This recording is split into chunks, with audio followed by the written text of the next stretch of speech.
अथ श्री भुवनेश्वरी अष्टकम्। श्रीदेव्युवाच प्रभो श्रीभैरवश्रेष्ठ दयालो भक्तवत्सल भुवनेशिस्तवं ब्रूहि यद्यहं तव वल्लभा। ईश्वर उवाच शृणु देवि प्रवक्ष्यामि भुवनेशष्टकं शुभम्। येन विज्ञातमात्रेण त्रैलोक्यमङ्गलं भवेत्। ॐ नमामि जगदाधारां भुवनेशीं भवप्रियां भुक्तिमुक्तिप्रदां रम्यां रमणीयां शुभावहां। त्वं स्वाहा त्वं स्वधा देवी त्वं यज्ञा यज्ञनायिका त्वं नाथा त्वं तमोहर्त्री व्याप्य व्यापकवर्जिता। त्वमाधारस्त्वमिज्या च ज्ञानगेयं परं पदम्। त्वं शिवस्त्वं स्वयं विष्णुस्त्वमात्मा परमोऽव्ययः। त्वं कारणं च कार्यं च लक्ष्मीस्त्वं च हुताशनः। त्वं सोमस्त्वं रविः कालस्त्वं धाता त्वं च मारुतः। गायत्री त्वं च सावित्री त्वं माया त्वं हरिप्रिया। त्वमेवैका पराशक्तिस्त्वमेव गुरुरूपधृक्। त्वं काला त्वं कलातीता त्वमेव जगतां श्रियः। त्वं सर्वकार्यं सर्वस्य कारणं करुणामयी। इदमष्टकमाद्याय भुवनेश्यावरानने त्रिसन्ध्यं श्रद्धया मर्त्यो यः पठेत् प्रीतमानसः। सिद्ध्यो वशगास्तस्य सम्पदो वशगा गृहे राजानो वशमायान्ति स्तोत्रस्यास्य प्रभावतः। भूतप्रेतपिशाचाद्या नेक्षन्ते तां दिशं ग्रहाः। यं यं कामं प्रवाच्छेत साधकः प्रीतमानसः तं तमाप्नोति कृपया भुवनेश्यावरानने। अनेन सदृशं स्तोत्रं न समं भुवनत्रये। सर्वसम्पत्प्रदमिमं पावनानां च पावनम्। अनेन स्तोत्रवर्येण साधितेन वरानने सम्पदो वशमायान्ति भुवनेश्याः प्रसादतः। श्रीभुवनेश्वरी देव्यार्पणमस्तु। श्रीदेव्युवाच प्रभो श्रीभैरवश्रेष्ठ दयालो भक्तवत्सल भुवनेशिस्तवं ब्रूहि यद्यहं तव वल्लभा। ईश्वर उवाच शृणु देवि प्रवक्ष्यामि भुवनेशष्टकं शुभम्। येन विज्ञातमात्रेण त्रैलोक्यमङ्गलं भवेत्। ॐ नमामि जगदाधारां भुवनेशीं भवप्रियां भुक्तिमुक्तिप्रदां रम्यां रमणीयां शुभावहां। त्वं स्वाहा त्वं स्वधा देवी त्वं यज्ञा यज्ञनायिका त्वं नाथा त्वं तमोहर्त्री व्याप्य व्यापकवर्जिता। त्वमाधारस्त्वमिज्या च ज्ञानगेयं परं पदम्। त्वं शिवस्त्वं स्वयं विष्णुस्त्वमात्मा परमोऽव्ययः त्वं कारणं च कार्यं च लक्ष्मीस्त्वं च हुताशनः त्वं सोमस्त्वं रविः कालस्त्वं धाता त्वं च मारुतः गायत्री त्वं च सावित्री त्वं माया त्वं हरिप्रिया त्वमेवैका पराशक्तिस्त्वमेव गुरुरूपधृक् त्वं काला त्वं कलातीता त्वमेव जगतां श्रियः त्वं सर्वकार्यं सर्वस्य कारणं करुणामयी इदमष्टकमाद्याय भुवनेस्यावरानने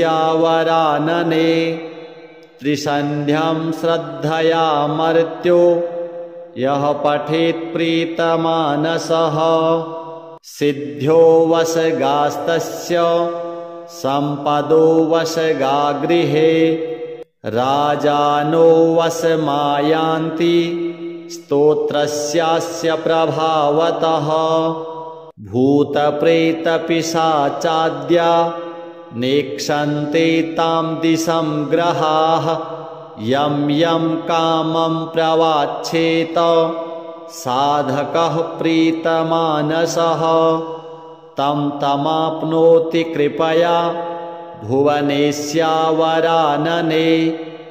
अनेन सदृशं स्तोत्रं न समं भुवनत्रये सर्वसम्पत्प्रदमिमं पावनानां च पावनम् अनेन स्तोत्रवर्येण साधितेन वरानने सम्पदो वशमायान्ति भुवनेस्याः प्रसादतः श्रीभुवनेश्वरी देव्यार्पणमस्तु। श्रीदेव्युवाच प्रभो श्रीभैरवश्रेष्ठ दयालो भक्तवत्सल भुवनेशिस्तवं ब्रूहि यद्यहं तव वल्लभा। ईश्वर उवाच शृणु देवि प्रवक्ष्यामि भुवनेशष्टकं शुभम् येन विज्ञातमात्रेण त्रैलोक्यमङ्गलं भवेत्। ॐ नमामि जगदाधारां भुवनेशीं भवप्रियां भुक्तिमुक्तिप्रदां रम्यां रमणीयां शुभावहां। त्वं स्वाहा त्वं स्वधा देवी त्वं यज्ञायज्ञनायिका त्वं नाथा त्वं तमोहर्त्री व्याप्य व्यापकवर्जिता त्वमाधारस्त्वमिज्या च ज्ञानगेयं परं पदम्। त्वं शिवस्त्वं स्वयं विष्णुस्त्वमात्मा परमोऽव्ययः त्वं कारणं च कार्यं च लक्ष्मीस्त्वं च हुताशनः त्वं सोमस्त्वं रविः कालस्त्वं धाता त्वं च मारुतः गायत्री त्वं च सावित्री त्वं माया त्वं हरिप्रिया त्वमेवैका पराशक्तिस्त्वमेव गुरुरूपधृक् त्वं काला त्वं कलातीता त्वमेव जगतां श्रियः त्वं सर्वकार्यं सर्वस्य कारणं करुणामयी इदमष्टकमाद्याय भुवनेस्यावरानने त्रिसन्ध्यं श्रद्धया मर्त्यो यः पठेत् प्रीतमानसः सिद्ध्यो वशगास्तस्य सम्पदो वशगागृहे राजानो वशमायान्ति स्तोत्रस्यास्य प्रभावतः भूतप्रेतपिशाचाद्या नेक्षन्ते तां दिशं ग्रहाः यं यं कामं प्रवाच्छेत साधकः प्रीतमानसः तं तमाप्नोति कृपया भुवनेस्यावरानने अनेन सदृशं स्तोत्रं न समं भुवनत्रये सर्वसम्पत्प्रदमिमं पावनानां च पावनम् अनेन स्तोत्रवर्येण साधितेन वरानने सम्पदो वशमायान्ति भुवनेस्याः प्रसादतः श्रीभुवनेश्वरी देव्यार्पणमस्तु।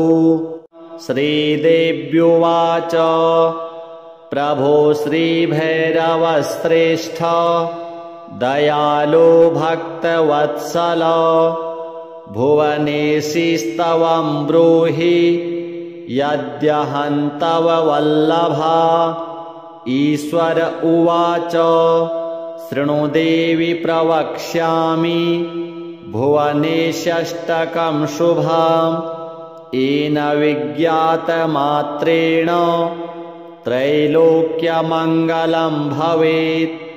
ॐ नमामि जगदाधारां भुवनेशीं भवप्रियां भुक्तिमुक्तिप्रदां रम्यां रमणीयां शुभावहां।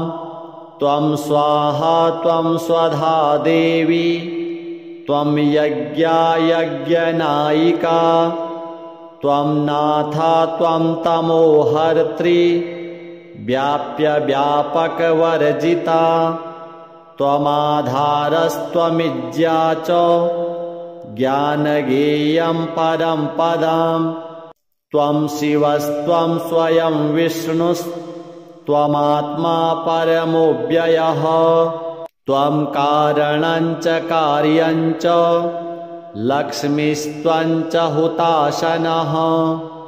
त्वं सोमस्त्वं रविः कालस्त्वं धाता त्वं च मारुतः गायत्री त्वं च सावित्री त्वं माया त्वं हरिप्रिया त्वमेवैका पराशक्तिस्त्वमेव गुरुरूपधृक् त्वं काला त्वं कलातीता त्वमेव जगतां श्रियः त्वं सर्वकार्यं सर्वस्य कारणं करुणामयी। इदमष्टकमाद्याय भुवनेस्यावरानने त्रिसन्ध्यं श्रद्धयामर्त्यो यः पठेत् प्रीतमानसः सिद्ध्यो वशगास्तस्य सम्पदो वशगागृहे राजानो वशमायान्ति स्तोत्रस्यास्य प्रभावतः। भूतप्रेतपिशाचाद्या नेक्षन्ते तां दिशं ग्रहाः यं यं कामं प्रवाच्छेत साधकः प्रीतमानसः तं तमाप्नोति कृपया भुवनेस्यावरानने अनेन सदृशं स्तोत्रं न समं भुवनत्रये सर्वसम्पत्प्रदमिमं पावनानां च पावनम् अनेन स्तोत्रवर्येण साधितेन वरानने सम्पदो वशमायान्ति भुवनेस्याः प्रसादतः श्रीभुवनेश्वरी देव्यार्पणमस्तु। श्रीदेव्युवाच प्रभो श्रीभैरवश्रेष्ठ दयालो भक्तवत्सल भुवनेशिस्तवं ब्रूहि यद्यहं तव वल्लभा। ईश्वर उवाच शृणु देवि प्रवक्ष्यामि भुवनेशष्टकं शुभम् येन विज्ञातमात्रेण त्रैलोक्यमङ्गलं भवेत्। ॐ नमामि जगदाधारां भुवनेशीं भवप्रियां भुक्तिमुक्तिप्रदां रम्यां रमणीयां शुभावहां। त्वं स्वाहा त्वं स्वधा देवी त्वं यज्ञा यज्ञनायिका त्वं नाथा त्वं तमोहर्त्री व्याप्य व्यापकवर्जिता त्वमाधारस्त्वमिज्या च ज्ञानगेयं परं पदम्। त्वं शिवस्त्वं स्वयं विष्णुस्त्वमात्मा परमोऽव्ययः त्वं कारणं च कार्यं च लक्ष्मीस्त्वं च हुताशनः। त्वं सोमस्त्वं रविः कालस्त्वं धाता त्वं च मारुतः गायत्री त्वं च सावित्री त्वं माया त्वं हरिप्रिया त्वमेवैका पराशक्तिस्त्वमेव गुरुरूपधृक् त्वं काला त्वं कलातीता त्वमेव जगतां श्रियः त्वं सर्वकार्यं सर्वस्य कारणं करुणामयी। इदमष्टकमाद्याय भुवनेश्यावरानने त्रिसन्ध्यं श्रद्धया मर्त्यो यः पठेत् प्रीतमानसः सिद्ध्यो वशगास्तस्य सम्पदो वशगागृहे राजानो वशमायान्ति स्तोत्रस्यास्य प्रभावतः भूतप्रेतपिशाचाद्या नेक्षन्ते तां दिशं ग्रहाः यं यं कामं प्रवाच्छेत साधकः प्रीतमानसः तं तमाप्नोति कृपया भुवनेश्यावरानने। अनेन सदृशं स्तोत्रं न समं भुवनत्रये सर्वसम्पत्प्रदमिमं पावनानां च पावनम्। अनेन स्तोत्रवर्येण साधितेन वरानने सम्पदो वशमायान्ति भुवनेश्याः प्रसादतः। श्रीभुवनेश्वरी देव्यार्पणमस्तु।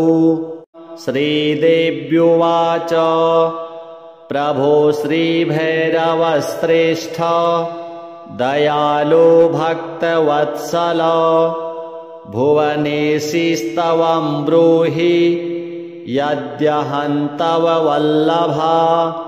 ईश्वर उवाच शृणु देवि प्रवक्ष्यामि भुवनेशष्टकं शुभम् येन विज्ञातमात्रेण त्रैलोक्यमङ्गलं भवेत्। ॐ नमामि जगदाधारां भुवनेशीं भवप्रियां भुक्तिमुक्तिप्रदां रम्यां रमणीयां शुभावहां। त्वं स्वाहा त्वं स्वधा देवी त्वं यज्ञा यज्ञनायिका त्वं नाथा त्वं तमोहर्त्री व्याप्य व्यापकवर्जिता त्वमाधारस्त्वमिज्या च ज्ञानगेयं परं पदम्। त्वं शिवस्त्वं स्वयं विष्णुस्त्वमात्मा परमोऽव्ययः त्वं कारणं च कार्यं च लक्ष्मीस्त्वं च हुताशनः।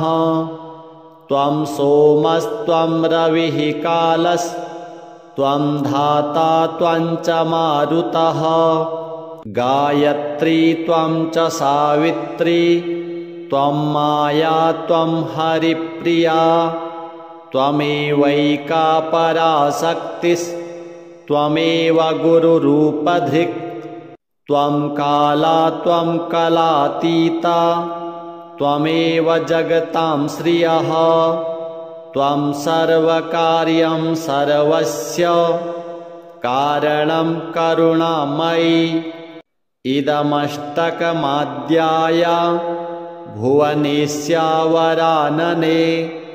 त्रिसन्ध्यं श्रद्धया मर्त्यो यः पठेत् प्रीतमानसः सिद्ध्यो वशगास्तस्य सम्पदो वशगागृहे राजानो वशमायान्ति स्तोत्रस्यास्य प्रभावतः भूतप्रेतपिशाचाद्या नेक्षन्ते तां दिशं ग्रहाः यं यं कामं प्रवाच्छेत साधकः प्रीतमानसः तं तमाप्नोति कृपया भुवनेस्यावरानने अनेन सदृशं स्तोत्रं न समं भुवनत्रये सर्वसम्पत्प्रदमिमं पावनानां च पावनम् अनेन स्तोत्रवर्येण साधितेन वरानने सम्पदो वशमायान्ति भुवनेस्याः प्रसादतः श्रीभुवनेश्वरी देव्यार्पणमस्तु। श्रीदेव्युवाच प्रभो श्रीभैरवश्रेष्ठ दयालो भक्तवत्सल भुवनेशिस्तवं ब्रूहि यद्यहं तव वल्लभा। ईश्वर उवाच शृणु देवि प्रवक्ष्यामि भुवनेशष्टकं शुभम् येन विज्ञातमात्रेण त्रैलोक्यमङ्गलं भवेत्। ॐ नमामि जगदाधारां भुवनेशीं भवप्रियां भुक्तिमुक्तिप्रदां रम्यां रमणीयां शुभावहां। त्वं स्वाहा त्वं स्वधा देवी त्वं यज्ञा यज्ञनायिका त्वं नाथा त्वं तमोहर्त्री व्याप्य व्यापकवर्जिता त्वमाधारस्त्वमिज्या च ज्ञानगेयं परं पदम्। त्वं शिवस्त्वं स्वयं विष्णुस्त्वमात्मा परमोऽव्ययः त्वं कारणं च कार्यं च लक्ष्मीस्त्वं च हुताशनः। त्वं सोमस्त्वं रविः कालस्त्वं धाता त्वं च मारुतः। गायत्री त्वं च सावित्री त्वं माया त्वं हरिप्रिया त्वमेवैका पराशक्तिस्त्वमेव गुरुरूपधृक् त्वं काला त्वं कलातीता त्वमेव जगतां श्रियः त्वं सर्वकार्यं सर्वस्य कारणं करुणामयि इदमष्टकमाद्याय भुवनेस्यावरानने त्रिसन्ध्यं श्रद्धया मर्त्यो यः पठेत् प्रीतमानसः सिद्ध्यो वशगास्तस्य सम्पदो वशगागृहे राजानो वशमायान्ति स्तोत्रस्यास्य प्रभावतः भूतप्रेतपिशाचाद्या नेक्षन्ते तां दिशं ग्रहाः यं यं कामं प्रवाच्छेत साधकः प्रीतमानसः तं तमाप्नोति कृपया भुवनेस्यावरानने अनेन सदृशं स्तोत्रं न समं भुवनत्रये सर्वसम्पत्प्रदमिमं पावनानां च पावनम् अनेन स्तोत्रवर्येण साधितेन वरानने सम्पदो वशमायान्ति भुवनेस्याः प्रसादतः। श्रीभुवनेश्वरी देव्यार्पणमस्तु। श्रीदेव्युवाच प्रभो श्रीभैरवश्रेष्ठ दयालो भक्तवत्सल भुवनेशिस्तवं ब्रूहि यद्यहं तव वल्लभा। ईश्वर उवाच शृणु देवि प्रवक्ष्यामि भुवनेशष्टकं शुभम् येन विज्ञातमात्रेण त्रैलोक्यमङ्गलं भवेत्। ॐ नमामि जगदाधारां भुवनेशीं भवप्रियां भुक्तिमुक्तिप्रदां रम्यां रमणीयां शुभावहां। त्वं स्वाहा त्वं स्वधा देवी त्वं यज्ञा यज्ञनायिका त्वं नाथा त्वं तमोहर्त्री व्याप्य व्यापकवर्जिता। त्वमाधारस्त्वमिज्या च ज्ञानगेयं परं पदम्। त्वं शिवस्त्वं स्वयं विष्णुस्त्वमात्मा परमोऽव्ययः। त्वं कारणं च कार्यं च लक्ष्मीस्त्वं च हुताशनः। त्वं सोमस्त्वं रविः कालस्त्वं धाता त्वं च मारुतः। गायत्री त्वं च सावित्री त्वं माया त्वं हरिप्रिया। त्वमेवैका पराशक्तिस्त्वमेव गुरुरूपधृक्। त्वं काला त्वं कलातीता त्वमेव जगतां श्रियः। त्वं सर्वकार्यं सर्वस्य कारणं करुणामयी। इदमष्टकमाद्याय भुवनेस्यावरानने त्रिसन्ध्यं श्रद्धया मर्त्यो यः पठेत् प्रीतमानसः। सिद्ध्यो वशगास्तस्य सम्पदो वशगा गृहे राजानो वशमायान्ति स्तोत्रस्यास्य प्रभावतः। भूतप्रेतपिशाचाद्या नेक्षन्ते तां दिशं ग्रहाः। यं यं कामं प्रवाच्छेत साधकः प्रीतमानसः तं तमाप्नोति कृपया भुवनेस्यावरानने। अनेन सदृशं स्तोत्रं न समं भुवनत्रये। सर्वसम्पत्प्रदमिमं पावनानां च पावनम्।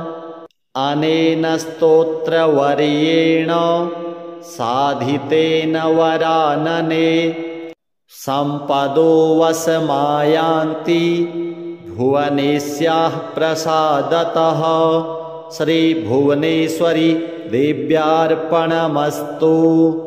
श्रीदेव्युवाच प्रभो श्रीभैरवश्रेष्ठ दयालो भक्तवत्सल भुवनेशिस्तवं ब्रूहि यद्यहं तव वल्लभा। ईश्वर उवाच शृणु देवि प्रवक्ष्यामि भुवनेशष्टकं शुभम् येन विज्ञातमात्रेण त्रैलोक्यमङ्गलं भवेत्। ॐ नमामि जगदाधारां भुवनेशीं भवप्रियां भुक्तिमुक्तिप्रदां रम्यां रमणीयां शुभावहां।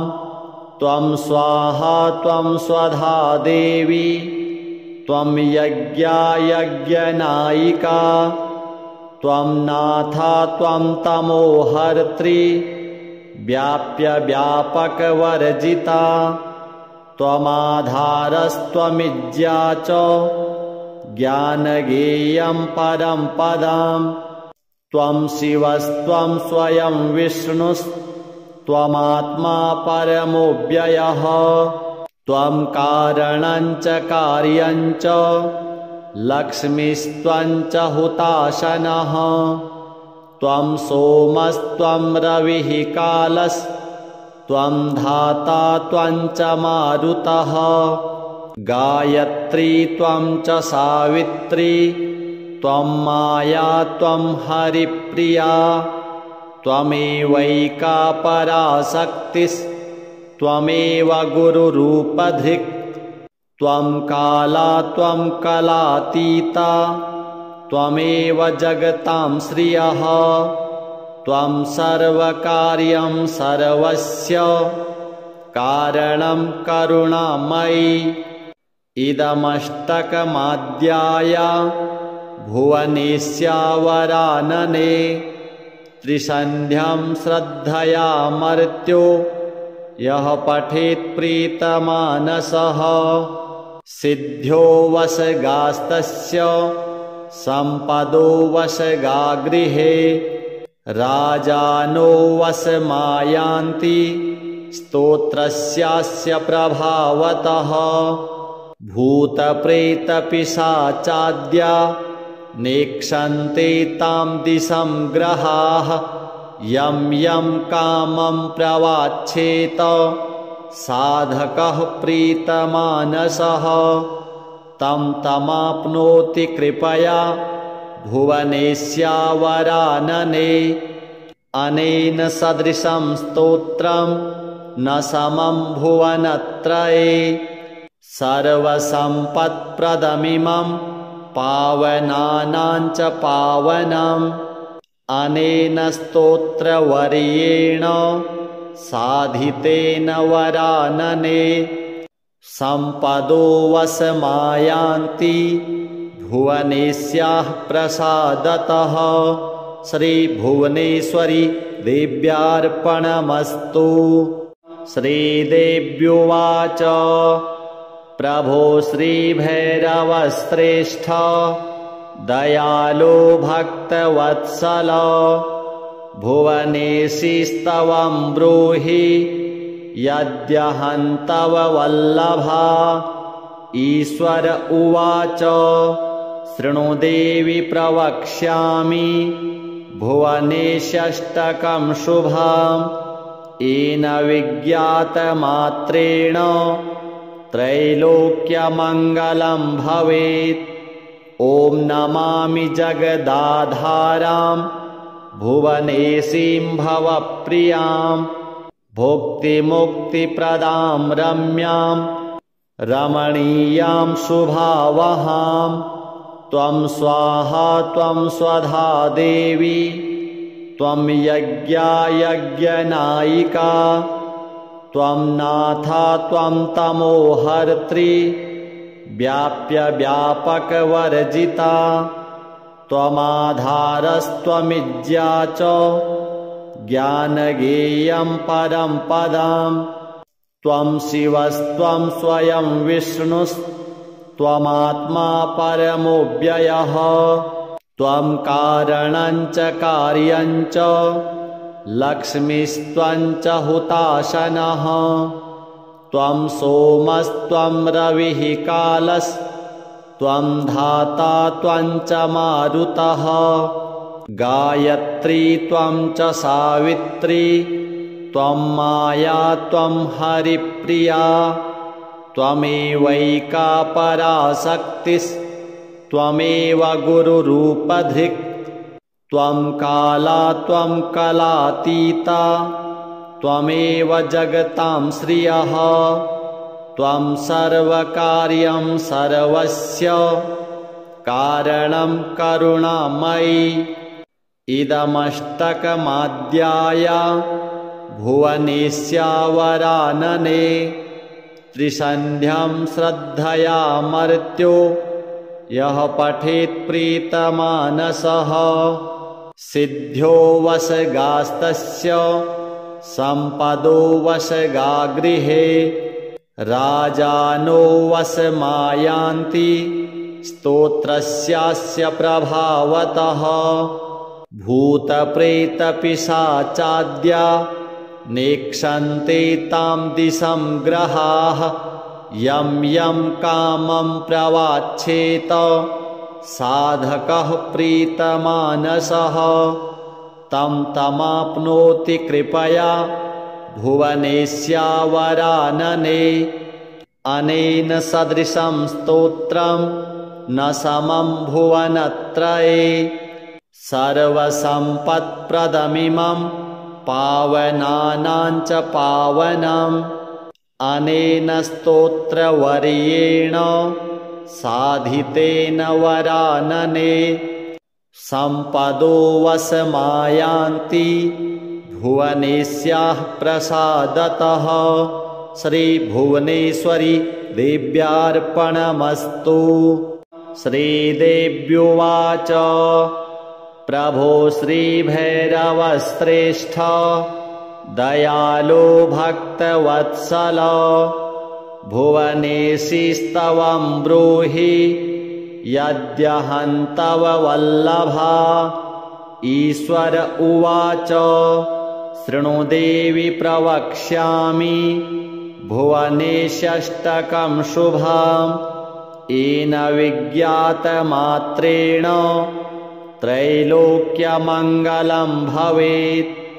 ॐ नमामि जगदाधारां भुवनेशीं भवप्रियां भुक्तिमुक्तिप्रदां रम्यां रमणीयां शुभावहां।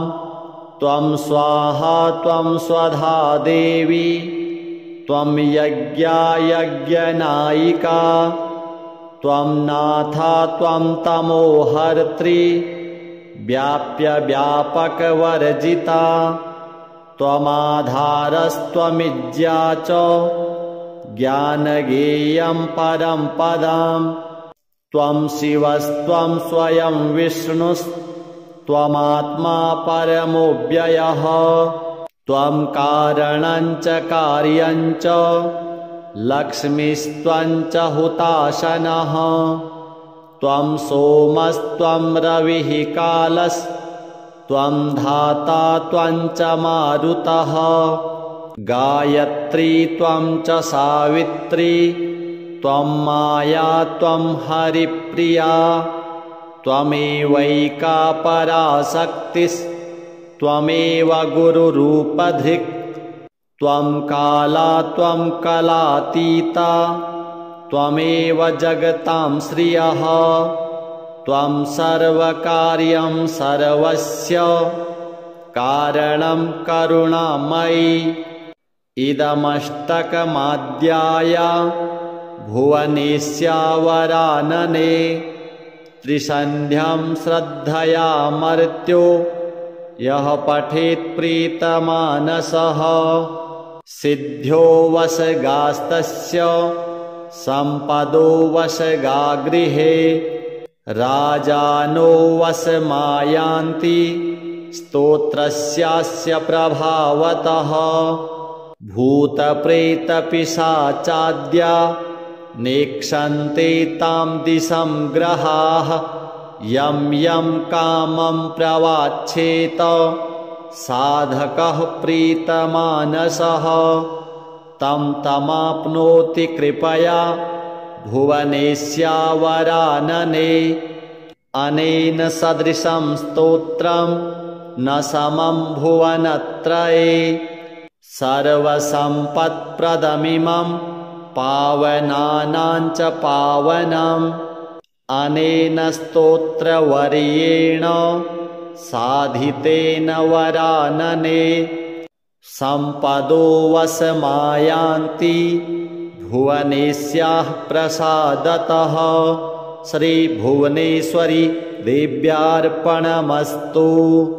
श्रीदेव्युवाच प्रभो श्रीभैरवश्रेष्ठ दयालो भक्तवत्सल भुवनेशिस्तवं ब्रूहि यद्यहं तव वल्लभा। ईश्वर उवाच शृणु देवि प्रवक्ष्यामि भुवनेष्यष्टकं शुभम् येन विज्ञातमात्रेण त्रैलोक्यमङ्गलं भवेत्। ॐ नमामि जगदाधारां भुवनेशीं भवप्रियां भुक्तिमुक्तिप्रदां रम्यां रमणीयां शुभावहां। त्वं स्वाहा त्वं स्वधा देवी त्वं यज्ञा यज्ञनायिका त्वं नाथा त्वं तमोहर्त्री व्याप्य व्यापकवर्जिता। त्वमाधारस्त्वमिज्या च ज्ञानगेयं परं पदम्। त्वं शिवस्त्वं स्वयं विष्णुस्त्वमात्मा परमोऽव्ययः। त्वं कारणं च कार्यं च लक्ष्मीस्त्वं च हुताशनः। त्वं सोमस्त्वं रविः कालस्त्वं धाता त्वं च मारुतः। गायत्री त्वं च सावित्री त्वं माया त्वं हरिप्रिया। त्वमेवैका पराशक्तिस्त्वमेव गुरुरूपधृक्। त्वं काला त्वं कलातीता त्वमेव जगतां श्रियः। त्वं सर्वकार्यं सर्वस्य कारणं करुणामयी। इदमष्टकमाद्याय भुवनेश्यावरानने त्रिसन्ध्यं श्रद्धया मर्त्यो यः पठेत् प्रीतमानसः। सिद्ध्यो वशगास्तस्य सम्पदो वशगा गृहे राजानो वशमायान्ति स्तोत्रस्यास्य प्रभावतः। भूतप्रेतपिशाचाद्या नेक्षन्ते तां दिशं ग्रहाः। यं यं कामं प्रवाच्छेत साधकः प्रीतमानसः तं तमाप्नोति कृपया भुवनेश्यावरानने। अनेन सदृशं स्तोत्रं न समं भुवनत्रये। सर्वसम्पत्प्रदमिमं पावनानां च पावनम्।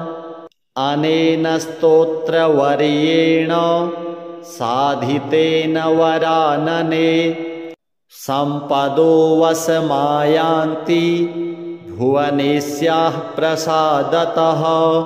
श्रीभुवनेश्वरी देव्यार्पणमस्तु।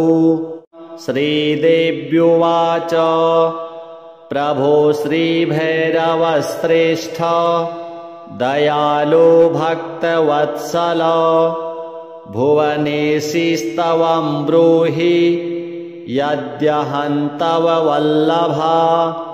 ईश्वर उवाच शृणु देवि प्रवक्ष्यामि भुवनेष्यष्टकं शुभम् येन विज्ञातमात्रेण त्रैलोक्यमङ्गलं भवेत्। ॐ नमामि जगदाधारां भुवनेशीं भवप्रियां भुक्तिमुक्तिप्रदां रम्यां रमणीयां शुभावहां। त्वं स्वाहा त्वं स्वधा देवी त्वं यज्ञा यज्ञनायिका त्वं नाथा त्वं तमोहर्त्री व्याप्य व्यापकवर्जिता। त्वमाधारस्त्वमिज्या च ज्ञानगेयं परं पदम्। त्वं शिवस्त्वं स्वयं विष्णुस्त्वमात्मा परमोऽव्ययः। त्वं कारणं च कार्यं च लक्ष्मीस्त्वं च हुताशनः। त्वं सोमस्त्वं रविः कालस्त्वं धाता त्वं च मारुतः। गायत्री त्वं च सावित्री त्वं माया त्वं हरिप्रिया त्वमेवैका पराशक्तिस्त्वमेव गुरुरूपधृक् त्वं काला त्वं कलातीता त्वमेव जगतां श्रियः त्वं सर्वकार्यं सर्वस्य कारणं करुणामयी इदमष्टकमाद्याय भुवनेस्यावरानने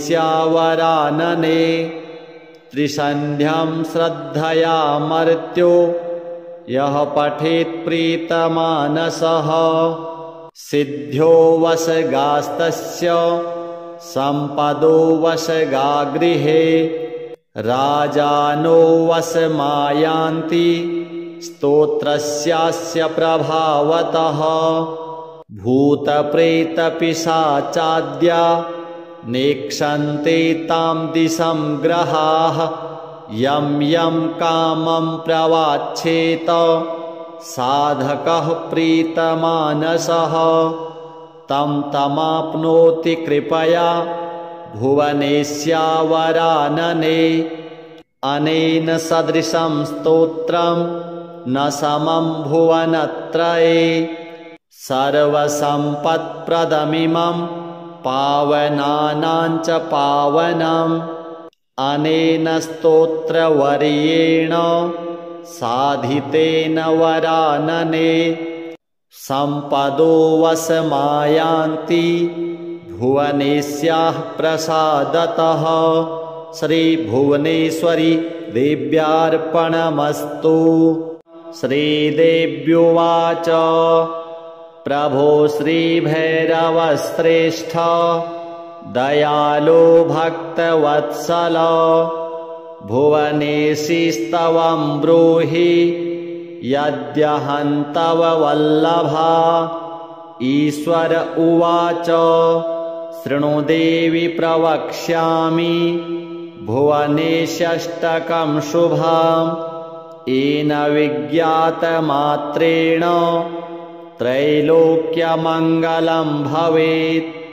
ॐ नमामि जगदाधारां भुवनेशीं भवप्रियां भुक्तिमुक्तिप्रदां रम्यां रमणीयां शुभावहां। त्वं स्वाहा त्वं स्वधा देवी त्वं यज्ञा यज्ञनायिका त्वं नाथा त्वं तमोहर्त्री व्याप्य व्यापकवर्जिता त्वमाधारस्त्वमिज्या च ज्ञानगेयं परं पदम्। त्वं शिवस्त्वं स्वयं विष्णुस्त्वमात्मा परमोऽव्ययः त्वं कारणं च कार्यं च लक्ष्मीस्त्वं च हुताशनः त्वं सोमस्त्वं रविः कालस्त्वं धाता त्वं च मारुतः गायत्री त्वं च सावित्री त्वं माया त्वं हरिप्रिया त्वमेवैका पराशक्तिस्त्वमेव गुरुरूपधृक् त्वं काला त्वं कलातीता त्वमेव जगतां श्रियः त्वं सर्वकार्यं सर्वस्य कारणं करुणामयी इदमष्टकमाद्याय भुवनेस्यावरानने त्रिसन्ध्यं श्रद्धया मर्त्यो यः पठेत् प्रीतमानसः सिद्ध्यो वशगास्तस्य सम्पदो वशगागृहे राजानो वशमायान्ति स्तोत्रस्यास्य प्रभावतः भूतप्रेतपिशाचाद्या नेक्षन्ते तां दिशं ग्रहाः यं यं कामं प्रवाच्छेत साधकः प्रीतमानसः तं तमाप्नोति कृपया भुवनेस्यावरानने अनेन सदृशं स्तोत्रं न समं भुवनत्रये सर्वसम्पत्प्रदमिमं पावनानां च पावनम् अनेन स्तोत्रवर्येण साधितेन वरानने सम्पदो वशमायान्ति भुवनेस्याः प्रसादतः श्रीभुवनेश्वरी देव्यार्पणमस्तु। श्रीदेव्युवाच प्रभो श्रीभैरवश्रेष्ठ दयालो भक्तवत्सल भुवनेशिस्तवं ब्रूहि यद्यहं तव वल्लभा। ईश्वर उवाच शृणु देवि प्रवक्ष्यामि भुवनेशष्टकं शुभम् येन विज्ञातमात्रेण त्रैलोक्यमङ्गलं भवेत्। ॐ नमामि जगदाधारां भुवनेशीं भवप्रियां भुक्तिमुक्तिप्रदां रम्यां रमणीयां शुभावहां।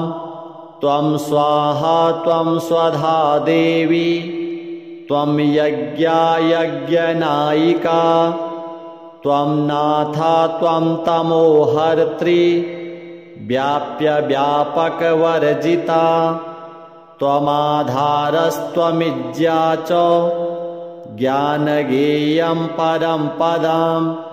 त्वं शिवस्त्वं स्वयं विष्णुस्त्वमात्मा परमोऽव्ययः त्वं कारणं च कार्यं च लक्ष्मीस्त्वं च हुताशनः।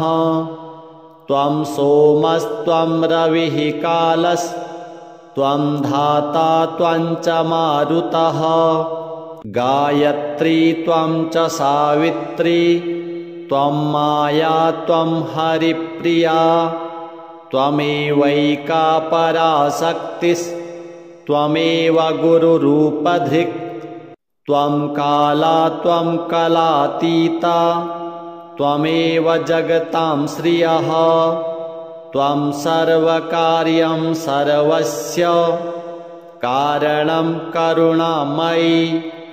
इदमष्टकमाद्याय भुवनेस्या वरानने त्रिसन्ध्यं श्रद्धया मर्त्यो यः पठेत् प्रीतमानसः सिद्ध्यो वशगास्तस्य सम्पदो वशगा गृहे राजानो वशमायान्ति स्तोत्रस्यास्य प्रभावतः। भूतप्रेतपिशाचाद्या नेक्षन्ते तां दिशं ग्रहाः यं यं कामं प्रवाच्छेत साधकः प्रीतमानसः तं तमाप्नोति कृपया भुवनेस्या वरानने। अनेन सदृशं स्तोत्रं न समं भुवनत्रये सर्वसम्पत्प्रदमिमं पावनानां च पावनम् अनेन स्तोत्रवर्येण साधितेन वरानने सम्पदो वशमायान्ति भुवनेस्याः प्रसादतः श्रीभुवनेश्वरी देव्यार्पणमस्तु।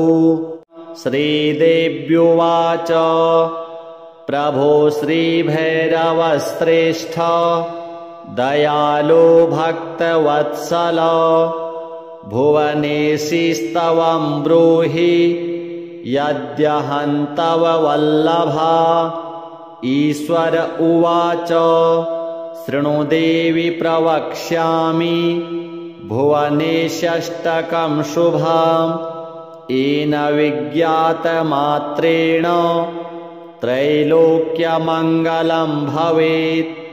ॐ नमामि जगदाधारां भुवनेशीं भवप्रियां भुक्तिमुक्तिप्रदां रम्यां रमणीयां शुभावहां त्वं स्वाहा त्वं स्वधा देवी त्वं यज्ञा यज्ञनायिका त्वं नाथा त्वं तमोहर्त्री व्याप्य व्यापकवर्जिता त्वमाधारस्त्वमिज्या च ज्ञानगेयं परं पदं त्वं शिवस्त्वं स्वयं विष्णुस्त्वमात्मा परमोऽव्ययः त्वं कारणं च कार्यं च लक्ष्मीस्त्वं च हुताशनः त्वं सोमस्त्वं रविः कालस्त्वं धाता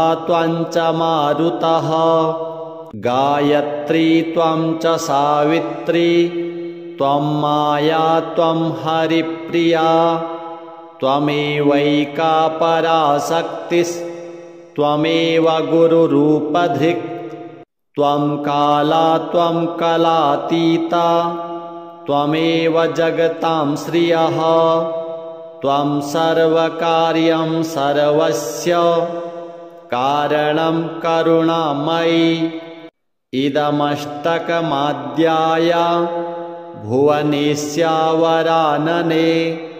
त्रिसन्ध्यं श्रद्धया मर्त्यो यः पठेत् प्रीतमानसः सिद्ध्यो वशगास्तस्य सम्पदो वशगागृहे राजानो वशमायान्ति स्तोत्रस्यास्य प्रभावतः भूतप्रेतपिशाचाद्या नेक्षन्ते तां दिशं ग्रहाः यं यं कामं प्रवाच्छेत साधकः प्रीतमानसः तं तमाप्नोति कृपया भुवनेस्यावरानने